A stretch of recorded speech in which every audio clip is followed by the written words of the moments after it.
reviews, live and unapologetic. New episodes every Thursday at 8 at vvclife.com. This episode is brought to you by our Patreon members. Sign up right now, patreon.com/VVCLife. And thank you to all of the patrons that have already signed up and are supporting us right now.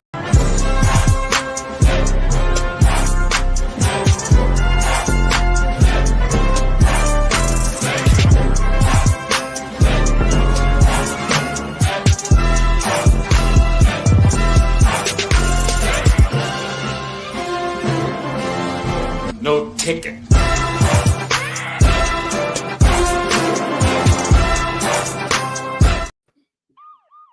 Nothing pisses me off more than people. If you got it, give it back. I'ma take it, give it back. What kind of job do I got? Nobody pays me. What if I make this right with some baseball memorabilia?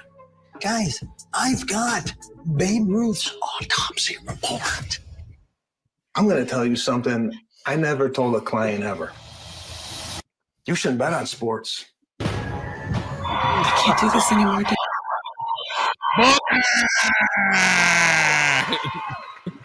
This has quickly become one of my favorite shows to throw on and watch. Started out shaky. We were on shaky ground, but it has really brought me around. I have thoroughly enjoyed watching these last few episodes. So mad that we didn't get to talk about it last week, but we are back in the building. I got Eddie Lingo on deck. What up, what up? Man, I'm trying to be like you when I grow up, man, rich and famous and married. You know what I'm saying? But before we... Oh, yeah, right. You know, you're making it happen one step at a time. Yeah. So, man, we got 4 shows to talk about. Mm-hmm. We started a little early only because we started the beginnings, the simmerings of an argument about which show was the best. You know, which shows made us upset. You know what I mean? Which had. Now you're saying that we got season finales for Bookie, rap shit. What if I feel like they dropped they shot their wad on What If, like they went that was the last one too. Yeah, so all 3 are done. I think they dropped the trailer for season 3 of What If. Like, do they just have a dedicated team just making What Ifs for no reason? Like, is What If that good that we needed a 3rd season? Like, I was cool with just the 1st season, and I'm hoping that there's no connection. I have to see the last 2 episodes. So I'm only 2 episodes away from finishing What If season 2. But I saw how things connected from season 1 into the universe. Let me ask you this before we go deep into it.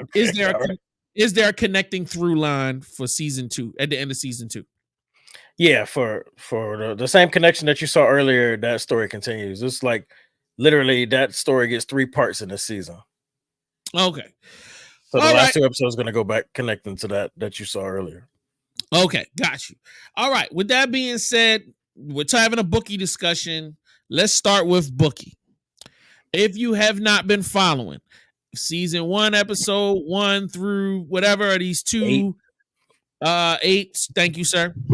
Then 2 guys who have their own betting agency collect money from low-level people that are pretty much either too stupid or just can't have their money shown on the books. So they have this little underground betting company. They bring in a fat dude that brings in soccer and Spanish bettors. All right, you got the sister that sells mushrooms and starts her own little mushroom business. You got the wife that is got a little money laundering business, and then you got, you know, this smattering of different sub characters around everywhere. Eddie Lingo and I were firmly in the space of this show is going to go down in flames. Because the 2 main guys, shout out to Arvell, he said, I love What If. Thank you, sir. We did too, and we definitely got conversation of that coming up shortly. I said this show is going to go down in flames. Not the show, but the characters, because they're stupid. Somehow these 2 guys have bumbled their way into like a $3 million payday. Even they say at the beginning of the second to the last episode, this wasn't supposed to happen. You know what I mean? It's a miracle. They literally said that. It's like, and they're sitting at the table in a public space talking about where to store the money. This is the dumbest, most idiotic conversation I have ever thought of in my life. Like, this was so great. Like, this was so, well, at first we're going to go take it to the bank. The bank is getting robbed or something. That's crazy. They almost get caught up just on some spectator stuff. All right. Long story shorter, it ends up in the gunfight at the end of that episode. Freaking crazy. Like, the writing on this is so insanely dope. It's so it's so dope, yo. Because the way they tied up the second to the last episode had me dying. Like, so obvious. And I can see, like, it's so stupid, but it's so realistic. It makes it hilarious. And then the phone call gets made to make the problem go away. Once again, totally believable, totally hilarious. Loved it. What naturally comes after that is the aftermath. And then that goes into the last episode, which once again ends in hilarity. And the reason why I didn't feel like this was the cliffhanger for the end of season 1 is because the two things that we cliffhang on, I don't really care about. I don't care. Like, you know what I'm saying? Like, can he, a little spoiler, can he get his wife back? I don't care. He's rich already. So it's like, at this point, the one thing that I didn't see him being able to do, he did. So that kind of was like, all right, that's that. And then the next thing is the other guy, you know, there's a tragedy in the family in an important moment. I'll just leave it like that.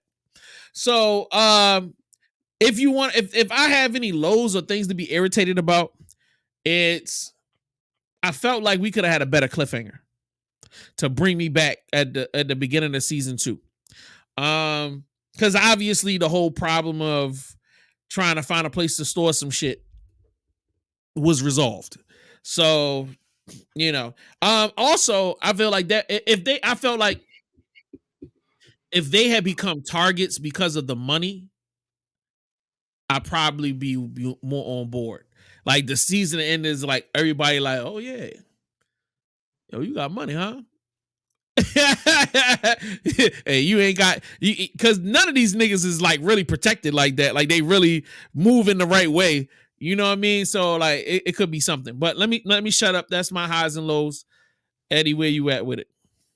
So it's funny how we actually kind of on the opposite ends this time. I thought the second to last episode, the writing was great. As far as the way they tied it up, the thing that bothered me, we already know that they're stupid characters. You know, that's why they're bumbling through it. So them talking about where to put the money and open, you know, that was ridiculous. What the thing that bothered me about that episode, though, that drove me crazy, that actually made me hesitant to click on the last episode, was that the guys that had kidnapped your boy and asked for the money, they wanted 1.9, and he wanted to offer 12,000. Not even, you know what I'm saying, 12,000 to as a counter offer, but then he offers the police 1.9 to come and eliminate the problem. And I felt like, I mean, I know that obviously the police eliminate the problem. That's the end of that. But I just felt like that was it makes sense to me. Like, if you didn't want to give up that money to free your boy, offer the police something, but don't offer them that same amount that you didn't want to lose. I just thought that was weird to me. You know what I mean? And it bothered me. I get you, but okay. So I don't know these guys on the phone. Mm-hmm. I know the guy I have to call to solve the problem, and I know what's going to make him move quickly versus the person I don't know. So, like, the only reason why I didn't beef about that is because I know ain't no cops about to come out here for no little 12 stacks. Like, because nobody wants to throw their whole career away over that. You know what I mean? But if I'm offering up about $1 million and some change, I know they can get a bunch of people to come and solve a problem the exact way they went about it. That which was crazy. Like, yo, but still, man, I would have watched. I know he can't offer 12 grand, but I would have wished. I wish he just would have offered like 300,000 or whatever. Because that cop was. I know he would have taken it because he already into them gambling. And then they showed in a few episodes before that they waived his debt just to get him to stop messing with them. You know what I'm saying? So if he would have offered like 300 grand, I believe they still would have did it. But it would have been 1.9. Like, but anyway, that was just how I felt about that episode. But then going into the finale, the last episode, we like when we talked about it when Iris was on with us and the characters that we don't. Iris mentioned she didn't like the wife. Because the wife knows what the game is, but still has all these issues, still complains, still give him a hard time. And I end up jumping on that bandwagon with this episode. Like, I understand that the dangers that came to your house make you be like, yo, whoa, this is too much. Okay, I get that, but I just felt like I just have a hard time believing that she didn't know that this was a possibility. With the amount of money that they were potentially going to make. I know they never made it before, and it was something that they didn't expect to happen. But when you start dealing with money like that, and then when you out there in the open talking about it, I'm just surprised that she didn't expect it. Now, her leaving again is something that I didn't care about, and them to end the show on that is something that I didn't care about either. Let me ask you this question: how many chicks from the hood do you know got a drug dealer boyfriend and get the flipping out when shit start going bad? I mean, pretty much all of them.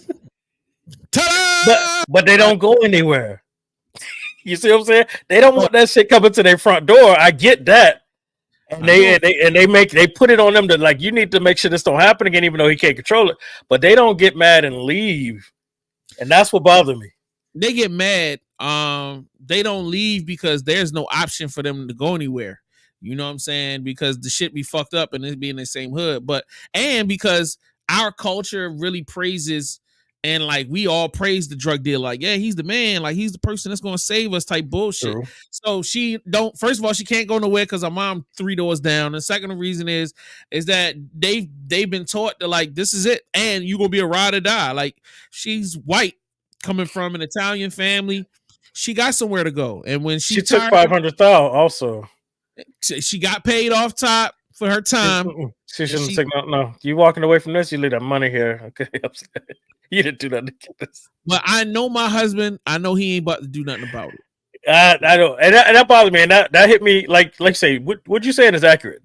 That makes sense as for her. It just bothered me. I personally wouldn't have chased her or let it play out like that. I honestly wouldn't have even let her know I hit it that big. To be honest with you. Oh yeah, I think they're stupid as shit for showing them all of that money. I am 1,000% on deck with you. I like all of the people that knew. Like, why does this sister need to know? Why does this little fat guy? It should have been just the two of them in the truck figuring it out. And giving everybody a little taste, not knowing how much is behind the wall. You know what I'm saying? So that all of that stuff was distracting me in my thoughts on watching it, and so I was like, man, I hope this tightens up. And I had no idea. I thought we were getting 10 episodes, and then it ended like that at 8. And I looked up to see when the next one, and this weekend there was nothing. I went double check. I was like, oh, that's it. So that bothered me. I've seen dope stuff like this come out on HBO or Showtime and shit, and it not get a second season. So I don't know if it was renewed or not. You ever seen this show called Made in America? Oh, yeah. Where they were the jeans. Right. I thought that was dope. The first season was fun. I was excited for the second season, canceled. I can see Bookie because I feel like you and I are the only people that are really like championing the show. I can see them getting canceled out because there's not enough noise being made about it.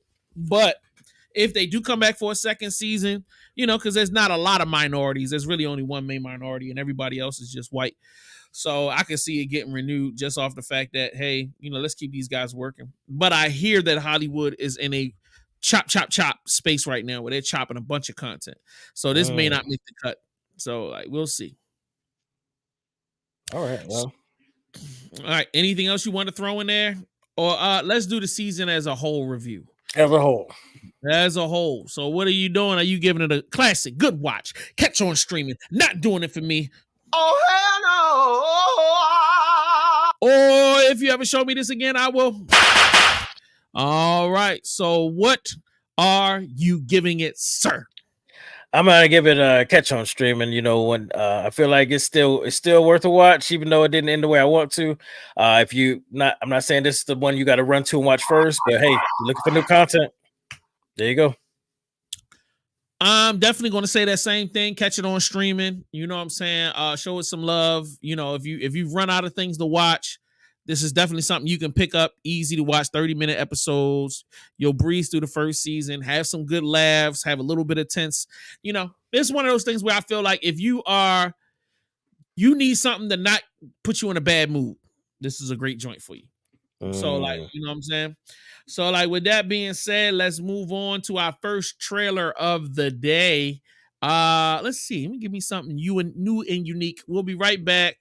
We are right here in Real Reviews, and rap shit is coming up after this. It's your boy, JS1 Supplier, and it's time for another Build Your Platform course. Let me get you up and running so you can get your platform popping right now. All you got to do is sign up so we can work hand in hand with you so that you can grasp sales, software development, social media, show structure, graphic designs, video and audio, and much more. We have a whole free trial. You get 7 full days to access all of our live streams and our pre-recorded videos so that you can get an understanding of everything that's going on. You get 12 hands-on platform building sessions. You get 6 one-on-one consultations, free access to our videos and audio editing software, classes, videos that are available 24/7. So if you miss a class, you can always go back and learn. Sign up right now for our Build Your Platform class, brought to you by JS1 Supplier and VVCLife.com. Sign up right now, patreon.com/VVCLife. We go on a tour, recorded EP, walk into that label, get $1 million deal. Hey, I brought some bad bitches from the 305 with me. It's baked and ready to come out the oven. Okay, ding. Baby, right back in it, right back in it. I heard the West needed a little rain. Drip, drip. I know the shit with Raina is a lot. Let's make an Oreo. It's just stupid. It's really stupid. It's 3 bad bitches. No, it's 2 bad bitches and an old bottle of Pepto-Bismol. Yeah. Okay, he right back in it like it's cracked. Cause once you fuck with rain, you ain't never going.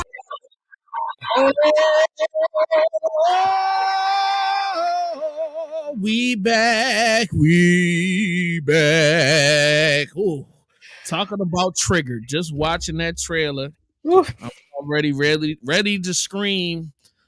Yeah, buddy. Y'all get set and ready, cause I'm about to express myself.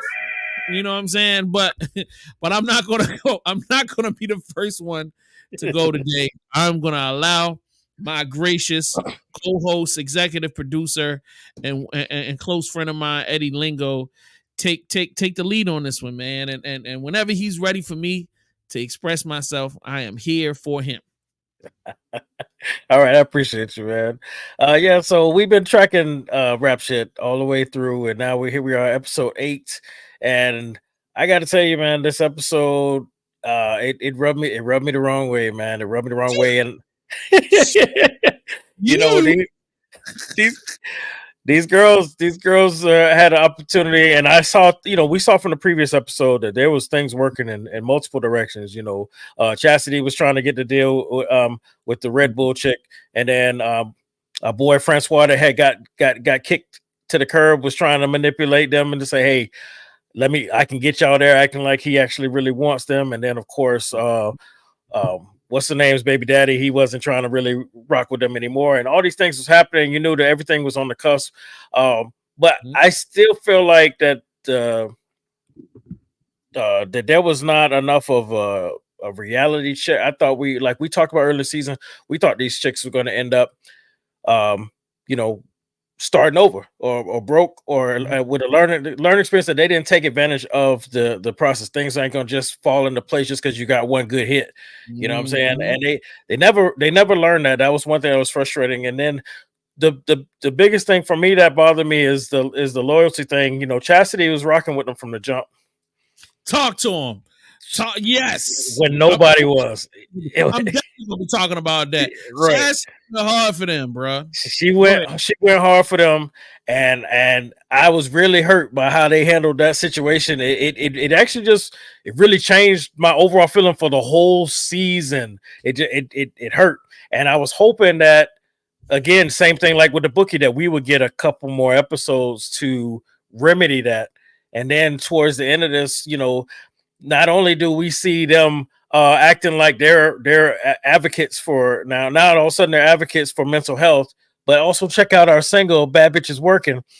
That little thing just really, I don't know why it bothered the hell out of me, because we know that the music that they sell is ratchet. I understand they're gonna try and use their platform to do positive things, but this girl Shauna acting like her 5 minutes with Laura AK, like she's so dedicated to him, and I just her story over. She keeps falling in love with whoever is right there in front of her, and acting like she got this big attachment with him, and then they make decisions, based off of that little quick emotion, and this is why they are chasing what they're chasing. And I don't like that it ended with, oh, now you got the single and y'all doing good with this fake Francois dude. All of it just felt like it just pissed me off, because I thought we were gonna get a couple more episodes and to tie it all off properly, and we didn't. That's the season finale. So I'm gonna let you take it from there and let us know how you feel. But that's where I'm at. I'm gonna tell you something, brother. Like, you and I are pretty much almost on the same page. Like, to me, the way I wrap this up is two women who are betting against their own self-interest. Like, they betting against themselves. They keep doing anything that's contrary to what's best for them, and they'll even say it. Yo, this Red Bull deal is the best thing. Yo, like yo, this is really damn. You know what I'm saying? But it ain't the perfect thing. And they keep saying, and then it's like, oh, all right, well, we got this one little thing happening over here with Francois. Well, why didn't anybody ever start the conversation? It's like they will have a problem, but instead of solving the problem or bringing people together, they always go, we got to do one or the other. We can't do both. It's like, if I'm Francois, I want to go where the money is. Mm-hmm. Yo, Francois, they got the bag. They're going to literally allow us to do whatever the fuck we want. Shut the fuck up. Tell me a decent price so that you can get paid for this. And let's bring this over here and let them pay for it. You eat. We still going to let you produce, but chill back. My girl's going to handle this because she brought the thing to the table. Don't tell me nothing about, yo, chill. These girls keep allowing stupid niggas to run them ragged, run them all over them. It's like, bruh, it's y'all situation. People are bringing you options. Why are you letting these emotional retards, like Francois is a fraud, bro. For him to try to throw you an ultimatum when you got a situation, why would he do? If you smart, if you're a producer, you're not a label owner, you're a producer. Yo, they just said, we got a bag with somebody that's willing to build with us. Come on, Francois. Why are you ain't gonna be with me? You're not gonna be. It's like, Francois, you on the team. You're the producer. We listening to you to help us produce the records. Shorty over here is going to be managing us and making sure we get into these bags, because you haven't been able to get us to a bag. We followed your directions. We're recording these records. You ain't showing us no bag. Here's a bag right here, and freedom. It's actually a bag with freedom associated with it. Right. What are we talking about here? There's nothing to argue about. You can, even if Francois said, yo, come on, let me sit down with him and let's talk. Cool. I'm going to let you have your conversation. You know what I'm saying? Don't talk about us. Don't try to negotiate our deal, but we'll let you sit down and talk to them about you being in part of the project. Be reasonable. And I would say, I'm sitting in a meeting with you. Be reasonable about your numbers. Don't be charging no Timberland numbers to try to make beats. Like, yo, you know what I mean? If it's 5 stacks, 10 stacks, cool. We'll get you in there. That's how you handle that. You don't keep running like y'all don't have no control over your life. Same thing with the shorty with the baby daddy that produced. All you had to be is a fucking adult. Hey man, I've been out of pocket. I've been fucking up. You know what I'm saying? And I apologize. Like, all right, you got a new girlfriend. I respect that. Is there any way where we can work out a situation? Look, we don't even have to be in the studio. If you're uncomfortable with being in the studio, but look, bro, I got a situation where you can get paid, we can get paid. And yo, I really love you. And it makes me kind of excited at the prospect of us being able to continue to build together, even though I'm not trying to reconnect us. All I'm saying is, damn, that's some fly shit. My baby daddy could produce on an album. You know what I'm saying? How can we work this out? How can I be amenable to the situation so that we can work together? But no, they don't never want to do that. They want to always come at everybody except for Francois. They want to come to everybody with a fucking, you ain't going to do what I say. How the fuck you not going to capitulate to me acting like an asshole and just do what I want? That's some fucked up shit. Now, to the thing that fucking me. Man, shout out to my lesbian homegirl, man. My girl fucks the chick, turns shorty out, killing niggas, fucking up her own squad, spending money, putting her neck on the line. You don't understand how much this fucking this is personal for me, bro. I've been in situations like this where you put it all on the line and niggas come with the puppy dog eye. Not that you got another situation that's gonna give you some bread. You going off into the unknown because somebody made a record for you. With Party, y'all ain't talked about numbers. Y'all ain't talked about splits. Y'all ain't talked about royalties. Y'all ain't talked about you don't even know nothing about it. So you don't even know if you're going to get paid. But you so desperate for attention that you are willing to sell your whole life down the fucking toilet. Same thing with the other chick and the dude that's going to jail. You know the nigga about to go to jail. This nigga is begging you for just a little bit. Oh, you look, you dumb bitch. The nigga about to 24 hours later, he gonna be gone. Suck that nigga dick and fuck him like he ain't. Fuck that nigga like he the greatest thing that ever happened. You want to know why? Because you don't want them problems. Just fuck that nigga like it ain't no tomorrow, and you'd have been all right. He'd have gone to jail in love with you. Like, oh, that's my baby boo. Nah. But you done left this nigga hanging. Yo, y'all so stupid. Y'all so into yourselves. And guess what? All of this shit, I can tell you from personal, this shit is realistic. I can name 5 chicks right now that's either singing R&B or rapping, doing dumb shit like this every day, and be talking about how the game is fucked up, yo. These niggas, you get opportunity after opportunity, and you keep throwing it out the window because you don't have no loyalty. That's exactly what it is. You ain't even loyal to yourself. You ain't even loyal to your daughter. The way shorty got manipulating her own daughter, fucking got her fighting with the other girl. What the fuck are you doing? Like, yo, homeboy was like, yo, I was totally on his side. Like, what are you doing? This is your daughter's birthday. Why are you coaxing her to fight shorty just because of your little inadequacies? And why do you still got these corny bitches around you? That's all they want you to do is fight and cause confrontation. Can nobody not see that this is unhealthy? Great show. Because of that. because of that. Because of all of that shit that I'm used to seeing in real life, that they decide to put it on screen. And I swear to God, if I see one article about a motherfucker about this ain't realistic, I'm stabbing. This shit is real, bro. This shit is real. Just these toxic situations with these. They're gorgeous young ladies. They're talented.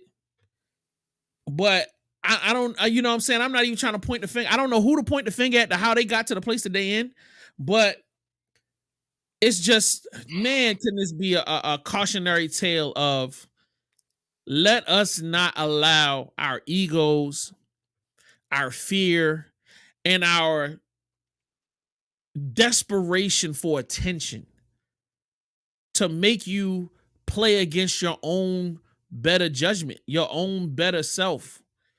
Yo, we got a healthy situation over here. The person that cares about us, that has supported us on the road when this other person was turning his back on us.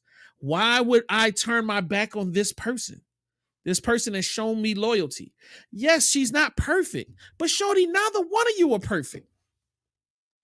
Not one of you have performed at 10. Neither one of you have learned how to shut your fucking mouth. Neither one of you have learned impulse control. Neither one of you have learned to not make yourself look like a fucking prostitute in an industry that already doesn't respect you. What? And because y'all get some attention by looking at the black mirror and screaming at it, and now, oh shit, oh, that's all I need to do? Yeah, nigga. It's like, that ain't the music. That's just drama. So, like, yeah, man, super crazy, man. I still feel the same way I felt from the beginning, and it disgusts me to watch this because there's a certain part of me that doesn't want this shit to be out, as far as like showing examples of women, black women, being so idiotic. I hate that. You know what I mean? I would prefer to see stories about women of my culture being smart or being, you know, powerful, being triumphant. And this is disappointing. But there's a part of me that's like, this is necessary, because sometimes people are not going to recognize how silly their mistakes are until they see it played out outside of themselves. So I pray that, you know, some artistic young ladies actually take the time to sit down and watch this and take something from it. But I feel like this young generation of girls, man, I don't know if they out here watching TV like that. I don't know. A lot of young girls I meet, they don't watch television.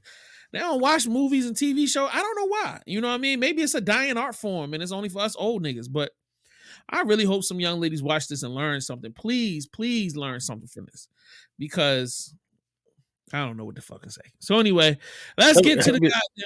I'm sorry. Let me say it real quick. That's what's going to be a redeeming quality. They need to have that in the narrative. So, because one of the problems I have with most of Tyler Perry's old work, and the same thing with this, is that our people, they see something from it and then they go try to recreate it. That's who they want to be. And Tyler Perry's mocking a lot of the negative things about black folks, but when our people see it, they laugh at it and they go embody it, and that's who they go be in the streets. So, and that's what's always bothered me. There was never a narrative like, hey, do better. You know what I'm saying? So this needs to take advantage while people watching this and they all like, yeah, bad bitches working, whatever. And they vibing with this. They need to find a way to put in that narrative, though, that we need to tighten up, be more business savvy, have more conversations, you know, make better decisions. Don't act off emotions. Get people involved to have more experience that's got our back, and stay loyal. You know, that if that narrative come back around, it'll redeem this show for me. I am going to watch it if there's a third season, because it's like I said, it's accurate, it's real shit. But it just drives me crazy that we're still at this level. We're not learning from this. So they got to make it where there's a lesson that's very obvious for it to make me feel better about the show.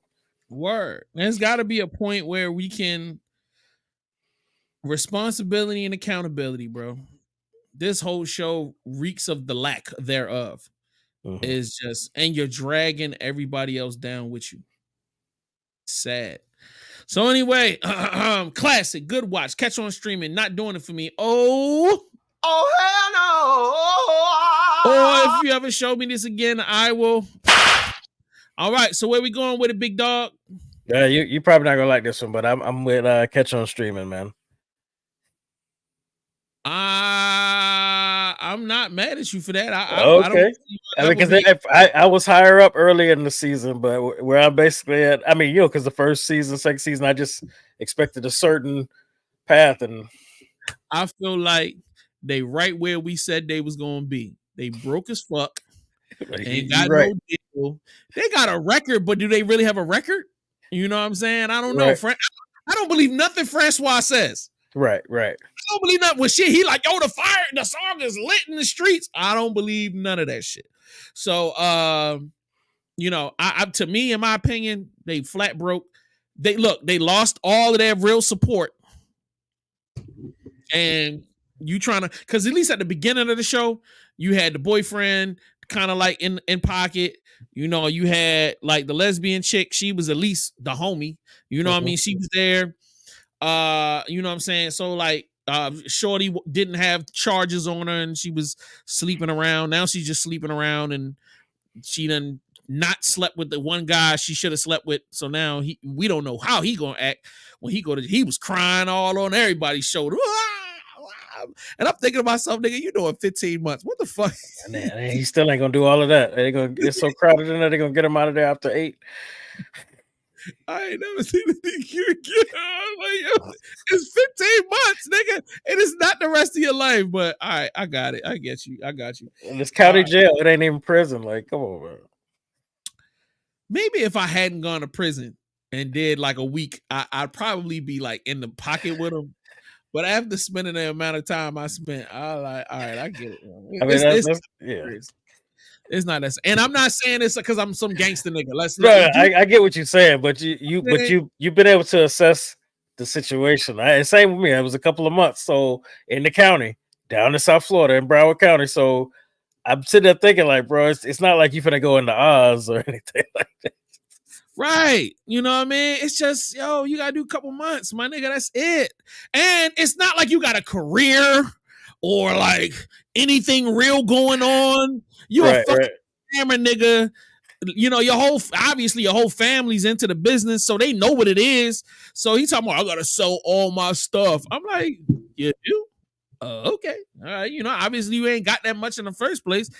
You know what I mean? You ain't got to, if everybody understands your situation, them niggas couldn't put up and get you a storage unit for the next 15 months. Like, if it's that serious, like, come on, bro.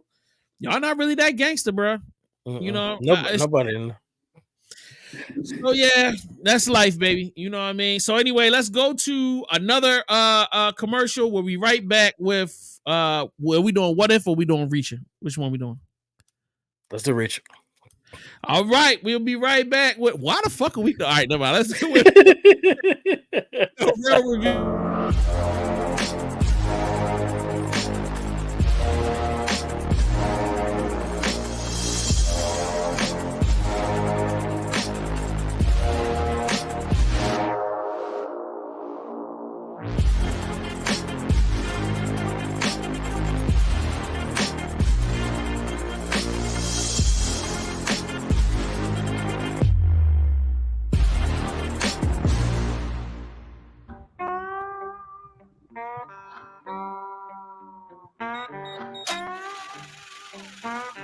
You've been carjacked, right?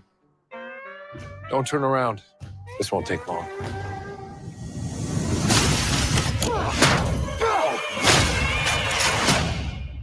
Wait, who are you? Someone who prefers not getting involved. You refer to these special investigators as your team, your soldiers, even your friends. You do not mess with the special investigators! And now they're all in trouble.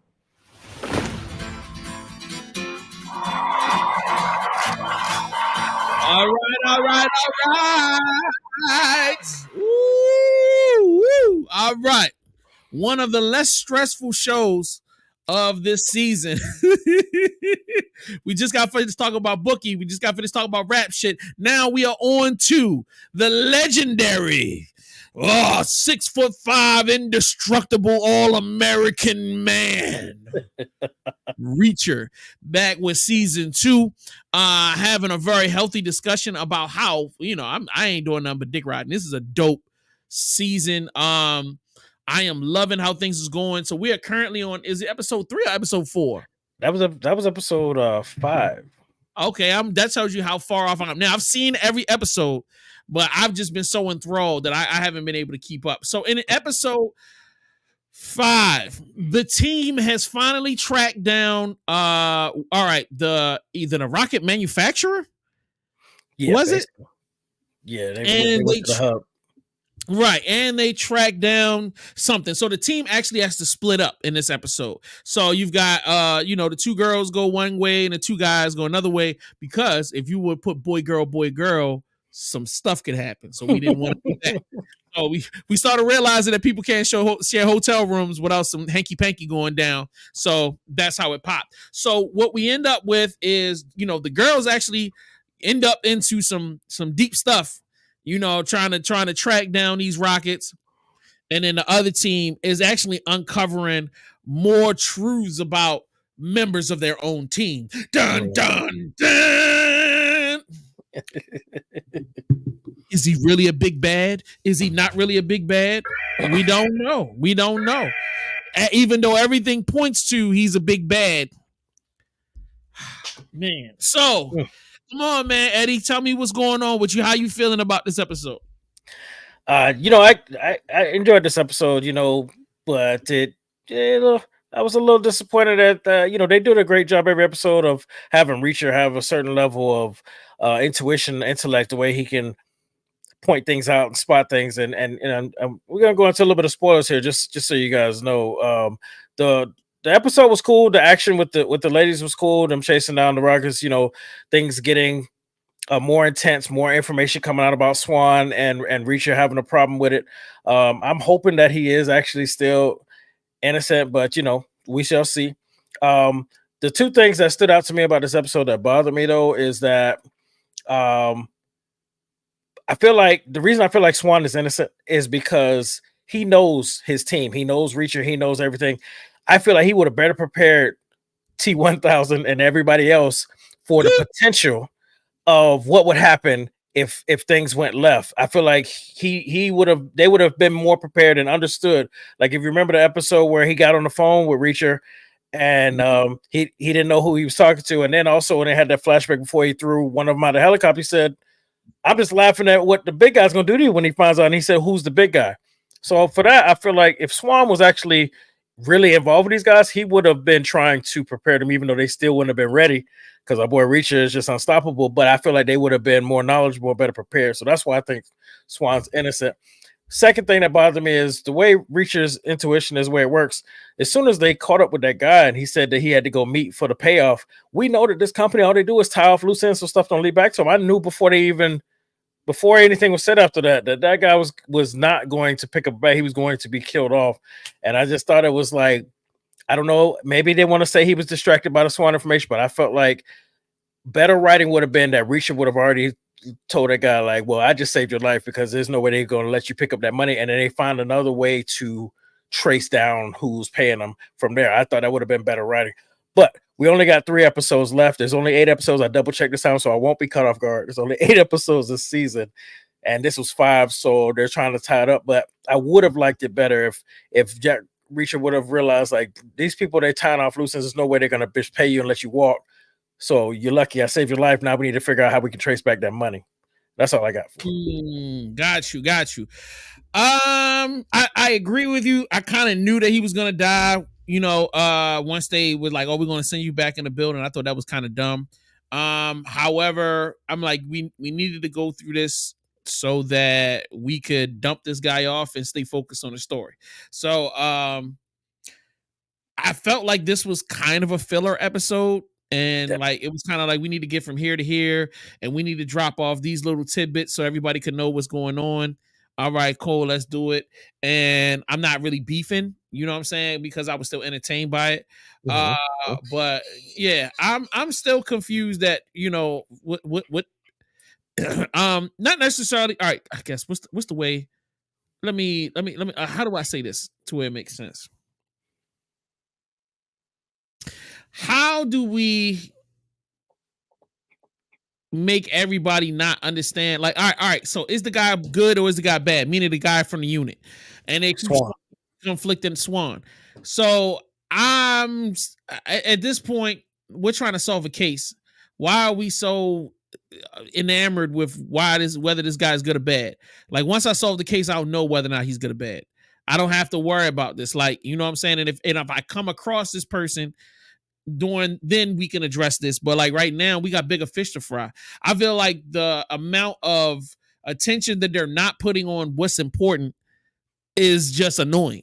And then like to still be trying to be as effective or to try to give off the impression they're as effective as they are while being able to juggle so much random stuff. I feel like that's just I feel like it's becoming a little bit of a waste and it's taken away from the story being effective.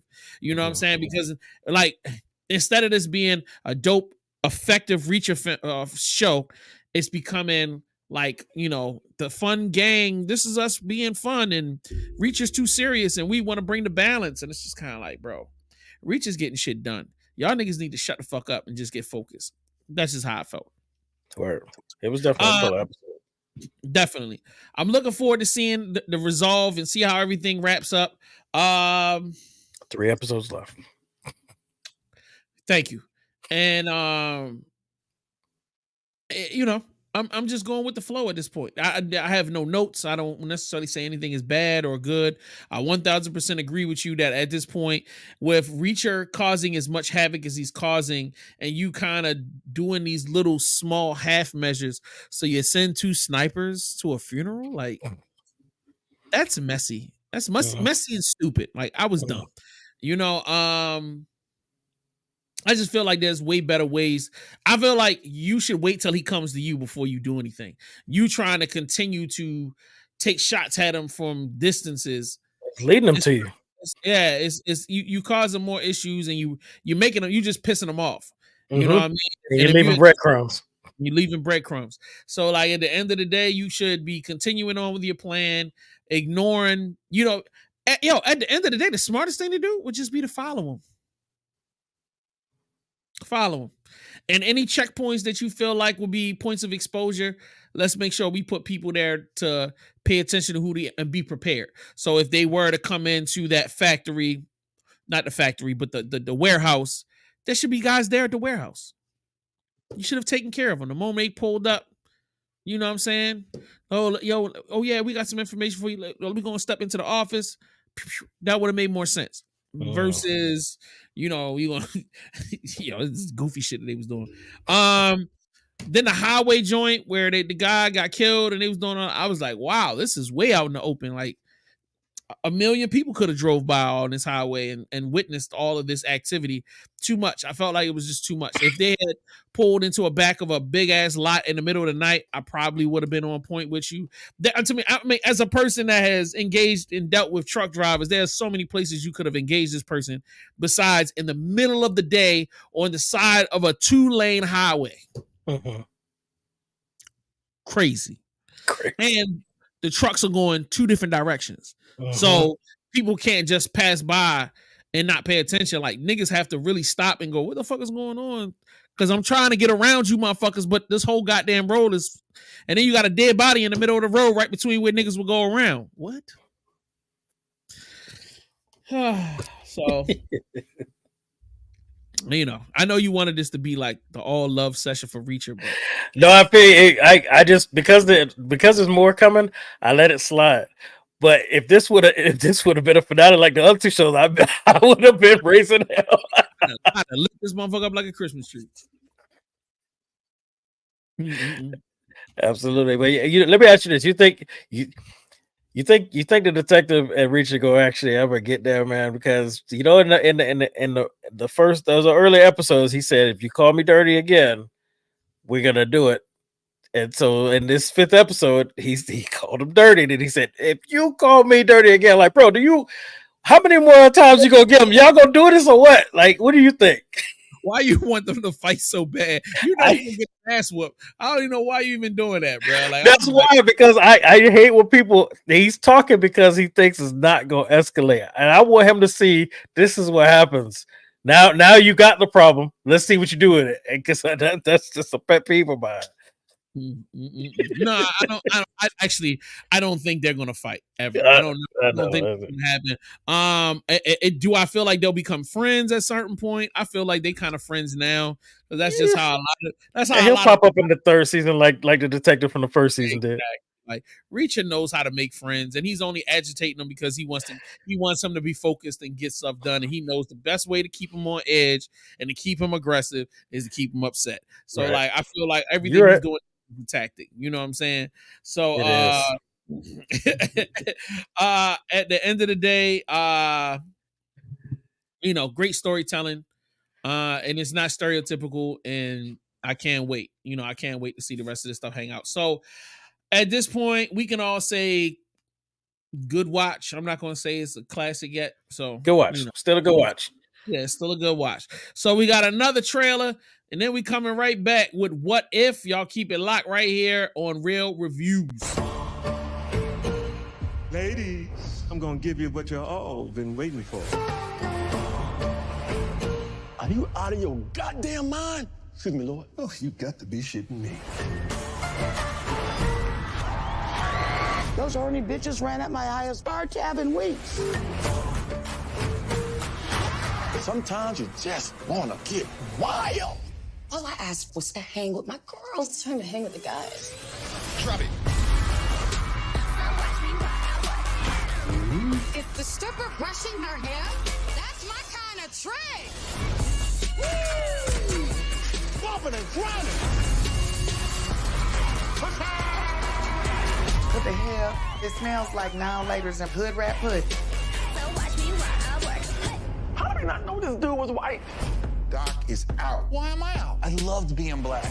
Being white is so boring. You ever try to stay awake, watch an episode of The Crown? Those ladies were way more handsy than even in our day. They got me pacing back and forth, talking to the Lord right now.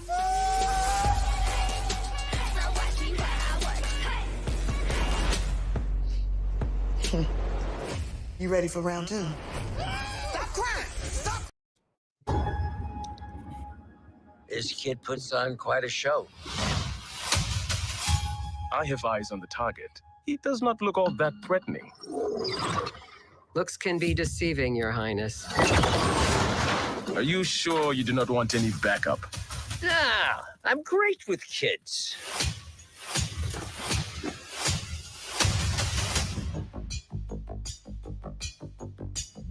You thought the story was over. But it was only just beginning. I don't do sequels, normally. But things have gotten a little twisted in the multiverse.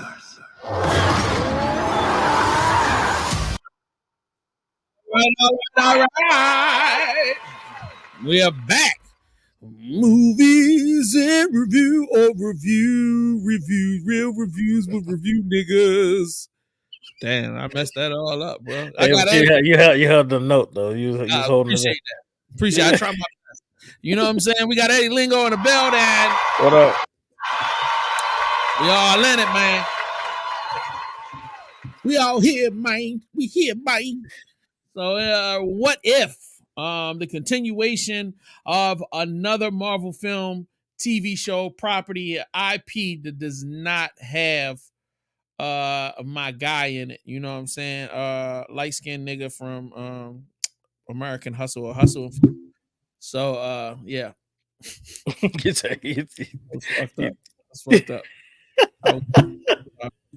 And I couldn't remember his name. That makes it even worse. I'm dissing you and don't even have your name right. That's crazy. You talking about the man that does the voice of the Watcher? Oh, you talking about Terrence Howard? Because he know, yeah. Terrence Howard. Man, what a way to have to live your life, to be like, I was once a part of this.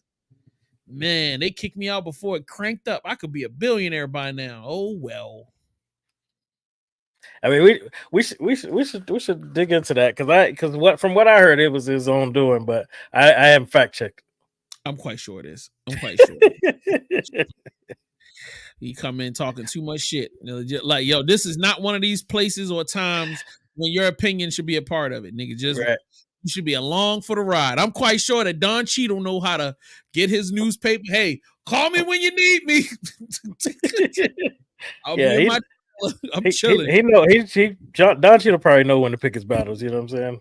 You know what I'm saying? Like, I feel like that's the smart thing to do in a situation like I'm just riding this into a payday. That's it.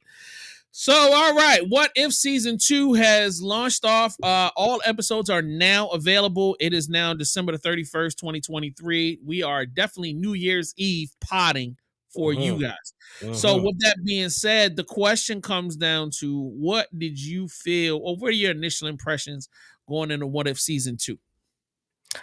Going into What If Season 2, my initial impression, honestly, I didn't think we were going to get Season 2 till next year. So I was a little nervous when they announced that it was coming at the end of the year. I thought it was, I was excited, but I was also a little nervous. Like, is this actually going to be like done proper, or are we just going to get something rushed half-assed to distract us from all the Jonathan Majors? That's what my head was at with the initial impression, but I was still looking forward to watching it.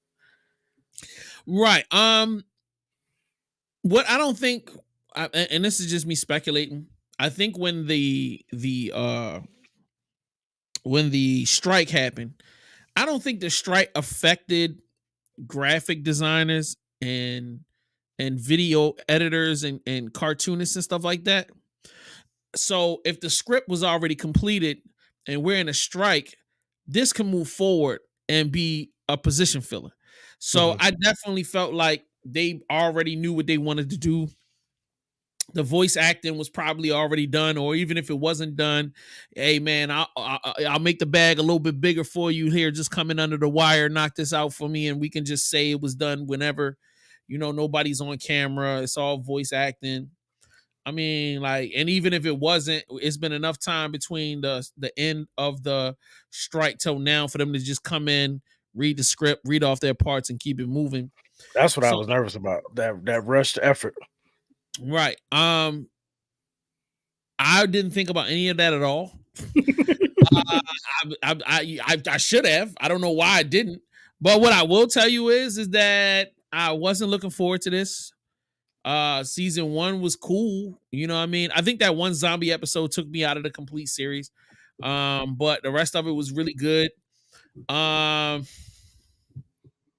knew that they were going to continue doing this because it's too many opportunities and things that they could do with it. You know what I mean? There's too many toys you can create out of this. There's too many variations of certain things. There's too much potential for them not to do it. But when I'm watching it now, it's like all of this, what if this person is this? And what if this person is that? It's cool, but it wasn't something I was excited for. I'm just being honest with you. Go ahead and give your highs and lows. So highs for me was that they dropped their episode, dropped the episode daily instead of waiting week to week, because I don't feel like these episodes were strong enough to make me come back every week. I mean, I would have, but I would have been disappointed waiting another week after some of the episodes that I got. So I mean, I know it sounds like a low, but it was a high that they were releasing them as often. It was cool to get a new something every day, and they're not too long. Also, another high is that a lot of the people that played the characters in the live action actually did the voices. We still never got Robert Downey Jr. or what's his name to play Captain America, which is fine, or what's her name to play Black Widow. But everybody else, they pretty much was. I was hearing the voices like, oh damn, and I'm looking it up, and they pretty much got everybody who was committed to the live action. So I thought that was really cool. It was fun. It was fun. That's pretty much my highs. My lows is that they did not capitalize on the opportunity with the what if possibility. Like I mentioned to you before, one of the episodes you saw already continue for the first season. These last 2 episodes actually continued that story, and that was not enough what if for me. I was like, okay, that was cool. I want to move on to another what if scenario. I feel like you said, there's so much potential what you can do. I would like to see some of the wildest things. In the first season, we got stuff that was cool. We weren't expecting. I was looking forward to them taking it up a notch, and I don't feel like they took it up a notch. I felt like the stories and the episodes here weren't great, and there was also a hidden agenda, which is also a high and low for me. But the episode with the 10 rings, and what's her name, who was Odin's daughter, who's the goddess of death, who was humbled and then had to partner up with Buddy with the 10 rings. That episode and the Ten Rings themselves was really an agenda to show people and how they mentioned and pointed out that the Ten Rings are strong enough to destroy a god. Because of course, a lot of people didn't really go see that movie, and a lot of people don't really understand how he's going to weigh in when they bring him back in future MCU projects. So they're using this opportunity to again try to elevate that character, those Ten Rings, and let you know that there's more to it. You're gonna want to see, because they said they can destroy a god, and none of the Avengers are right now currently on that level that can do that. And I will say, to give you a heads up, because I know you haven't seen the last episode yet, the zombies come back in the final episode, episode 9. So I'm not sure what you're gonna do with that JS1, but just want to give you a heads up. I mean, I don't care, bro. I'm down for whatever. I'll like, if I see it and it gets too like uncomfortable, I'll just fast forward it. Or It's short lived. It's short lived. Yeah. So Yeah. like, I'm looking forward to seeing whatever. So go ahead, finish yours up. Yeah, well, that's pretty much it. I didn't enjoy this as much as I thought I would. I am glad that it came out.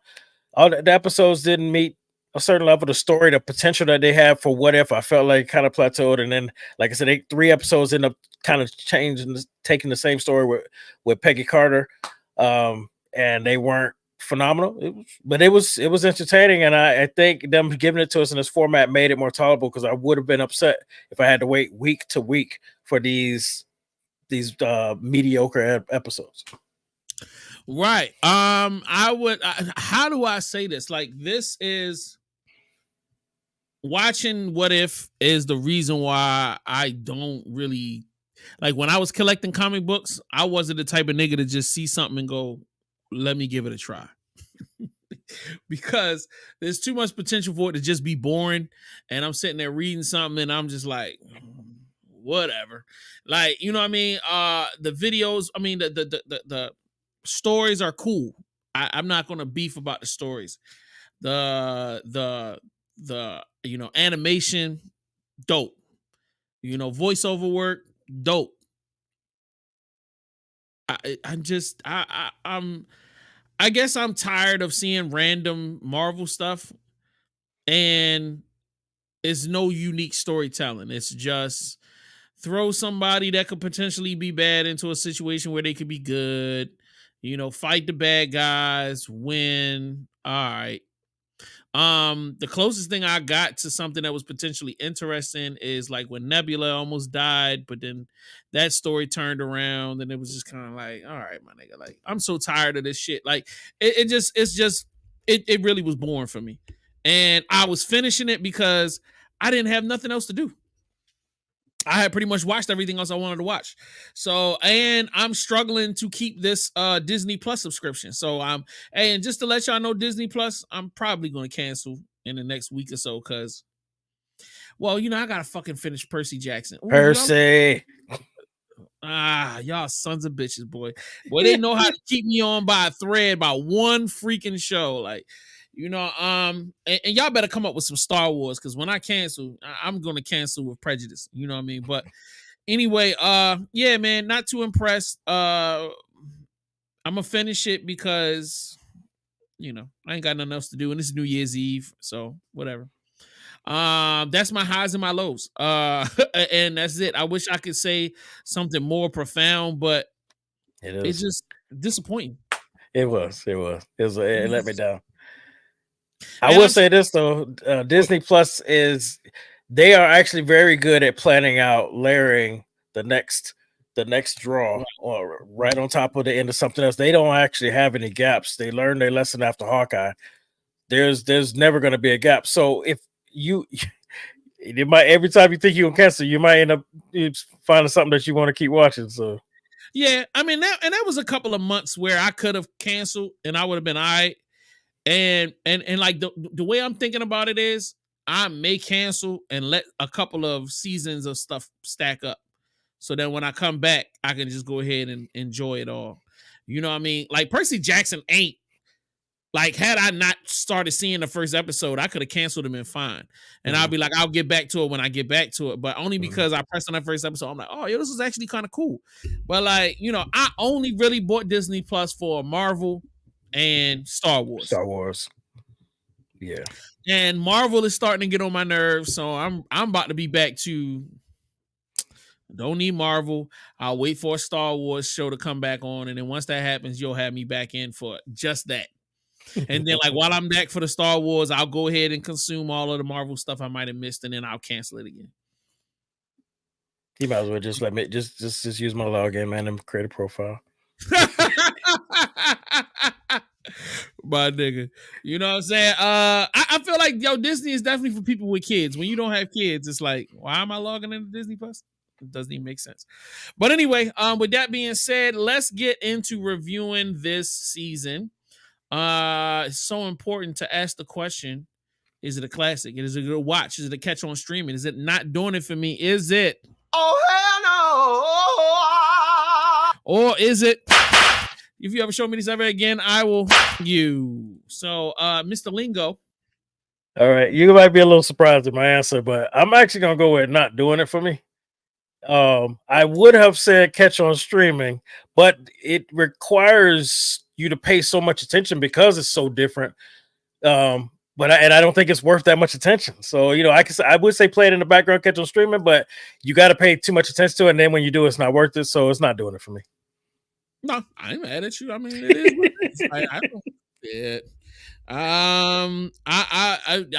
I'm gonna say Oh, hell no! that's where I'm at with it. It ain't. It's like, yo, whatever. You can have it. You can have it. Like, I never finished the season, I would not give a fuck. If I never saw it ever again, I don't care. Like, you know what I mean? It's almost repulsive to a certain extent. You know what I mean? Like the one with the son, with Peter Quill. Mm-hmm. It was a struggle, bro. I was struggling to get through this episode because I could so not care. It was so stupid. I'm like, and it fought against its own, like it set up the rules for the reality and then broke it like 2 minutes later. Right. And then you got a bad that walks onto Earth and then he's not bad. Like, I don't, what? And because he found a teddy bear in a Walkman? Like, I don't. The thing that made him switch the communication with the girl, that wasn't enough for me. I don't think that was enough to stop him from being as destructive as he was. I felt the same. I was like, but I was like, well, at least that's the first one. It's only gonna get better from here. But I was wrong with it. Nope. I mean, Nebula's was actually kind of dope. Like the twist it was. I really enjoyed that. And I don't know if you care about Howard the Duck being on screen, but it's being a child of the 80s. I knew when I saw him, I was like, oh yeah, this is gonna be big for the like, it ain't doing it for me like that, but I saw that, you know what I mean? But yeah, the nostalgia for me got me. Right. It's like when you watch the porn and a girl with the big fake booty come on. It's like, all right, yeah, this is it, right? This is it. This is what y'all came. It's not. I'm not here for it, but somebody's gonna enjoy that. So, yeah. With that being said, man, like we have finally made it through the gauntlet of TV shows that are happening on streaming. I would like to commend you and your commitment, sir. You are committed, and I respect your commitment. Thank you, sir. To TV and film.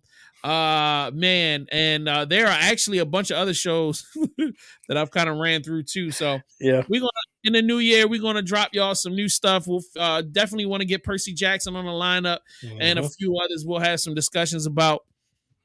Amazon Prime is about to drop some new series, so I will see what we have and what we can put on the docket. Peacock has some things going on, and Netflix, I gotta see. Anyway, with that being said, y'all have a wonderful holiday. Safe New Year's. Absolutely. Put some comments in the comment section. Follow these people on social media. You know what I'm saying? Eddie, did you want to say anything else before we got out of here? I just want to thank you for bringing me out of retirement, man. I miss doing this, and I'm glad I'm doing it. And it's even a pleasure to be doing it with you, sir. I'm looking forward to 2024. It's my favorite days of the week, man. Get to jump on here and talk shit and movies with you, brother. It's so fire, it's so fun. And I appreciate you putting the pressure by bringing the fire squad on. Y'all putting the pressure on niggas to buy new mics and dress up and act like they got a life. So like, yeah, I can't wait to kill 2024 with you and make some. I can't wait to see these movies. There's so many movies coming out next year. Yeah. And arguing about how good or bad they are. So yes, I'm right there with you. Absolutely.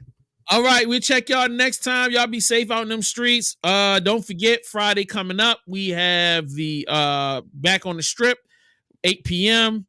Patreon, and it is Black Watch Theater. And then we are taking this Thursday off. Yes. Or are we still doing? Okay, all right, cool. We taking this Thursday off, so you guys don't have to worry about it. Just make sure Tuesday night for the indie show, Black Nerd Podcast, is coming out on Sunday, January the 7th. And then the Vision Board, we do a live Vision Board creation session with everybody on 8 p.m. Sunday. We will check y'all next time. Peace.